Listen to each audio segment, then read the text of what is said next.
que o Canadá foi desenvolvendo do leste para o oeste e através das estradas de ferro. E na implantação das estradas de ferro, eles descobriram uma fonte de águas termas, né? Águas termais. Desculpa. Eu esqueço às vezes algumas coisas em português. E aí desenvolveram.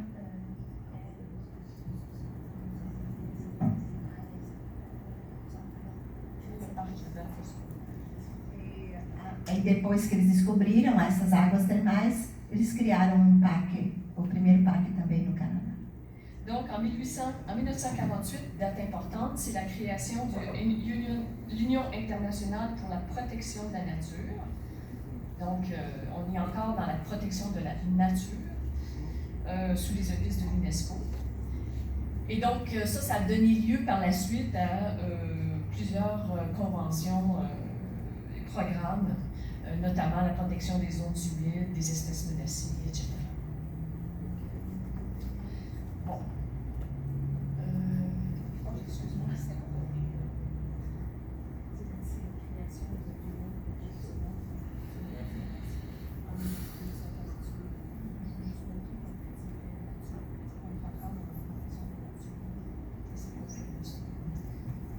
Então, em 1948, foi criada a IUCN, né? Que a gente já,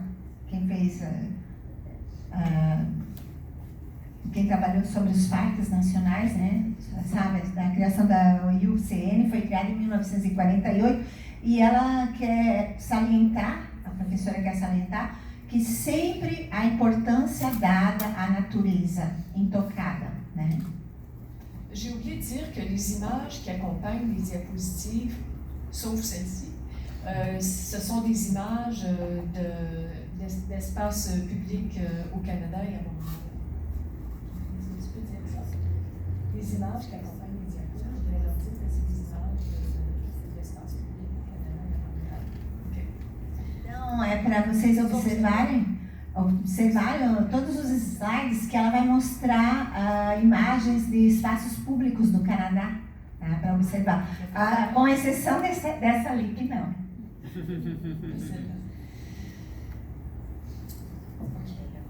Alors, on continue. Voilà. Donc, le paysage et le patrimoine est entré dans le monde de la culture, si on peut dire, dans les années 60. Et en 1962, bien avant la Charte de Venise de 1964, tout le monde connaît la Charte de Venise, j'imagine. Donc, bien avant la Charte, bien avant, 2 ans avant la Charte de Venise, l'UNESCO a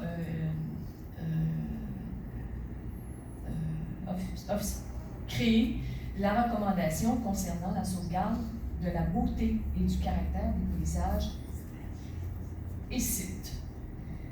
Donc, même si en général, on a d'un côté les mécanismes qui régissent la protection de la nature, on a, après la guerre, début des années 60, des mécanismes qui commencent à régir, si on veut, la protection de la nature, mais en tant que culture, élément culturel. Donc, d'un point de vue d'architecte paysagiste que je suis, je me suis demandé, en fait, à quel moment on s'est intéressé à la protection des jardins. Hein? Donc, à quel moment on a créé des instruments qui ont contribué à sensibiliser les gouvernements à leur protection. Alors, cet instrument de 1962 en est un. Então, ela continua com o histórico e ela disse que depois da Segunda Guerra Mundial eles começam a introduzir a parte cultural nos discursos, né, formais. E ela, como arquiteta paisagista, ela se questiona sobre quando eles colocaram o jardim, né, as paisagens projetadas nesses discursos formais. Et dans cet extrait qui est à l'écran, où on dit que la protection ne devrait se limiter aux paysages et aux sites naturels, donc on veut sortir en fait de la protection des natures, mais s'étendre aux paysages et aux sites dont la formation est due en tout ou en partie à l'œuvre de l'homme. Donc on commence dans ces années à inclure l'œuvre de l'homme et de la nature dans la protection des paysages. Foi nesse ano, né, de 1962, que eles começam a colocar as obras dos homens nos discursos formais. Je vais parler plus tard des géographes, en fait, qui ont introduit la notion de paysage culturel dans les années 20. Ela vai falar pouquinho sobre quando os geógrafos também começaram a falar de paisagem. Alors, une autre charte importante, c'est la charte de Florence de 1982. Pourquoi elle est importante? Parce qu'elle a été créée avec Paris Comos IFLA, l'International Federation of Landscape Architects. Et c'est une charte qui est relative à la sauvegarde des jardins historiques. Mais dans cette charte, le jardin historique, c'est une composition architecturale et végétale. C'est donc, le jardin historique est un monument. Alors, le jardin est caractérisé comme une composition architecturale dans laquelle il y a le végétal. Et on dit que c'est parce qu'on considère le jardin comme un monument que ça a été possible de créer cette charte de protection des jardins. Donc, le jardin est un monument architectural dans lequel il y a des végétations. Donc, l'élément naturel et culturel ensemble, mais dont on fait la distinction. Então, ela fala que o jardim ele é considerado um monumento arquitetural, né? E foi lançado na carta, não? Aí na carta do Jardim Histórico é caracterizado como uma composição arquitetônica,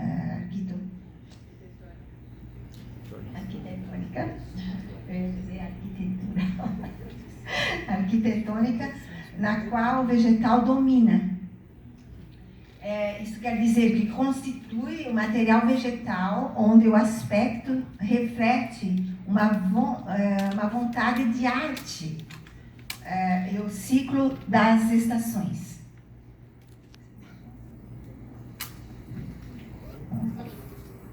Donc, voilà.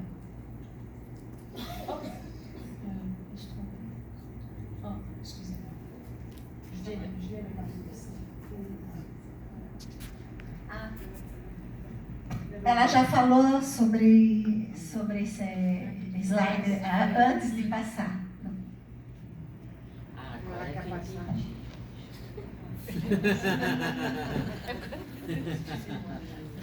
Ela quer desculpa. Não, imagina, Maria Luísa. Tá tudo bem? Tá ótimo. Ok.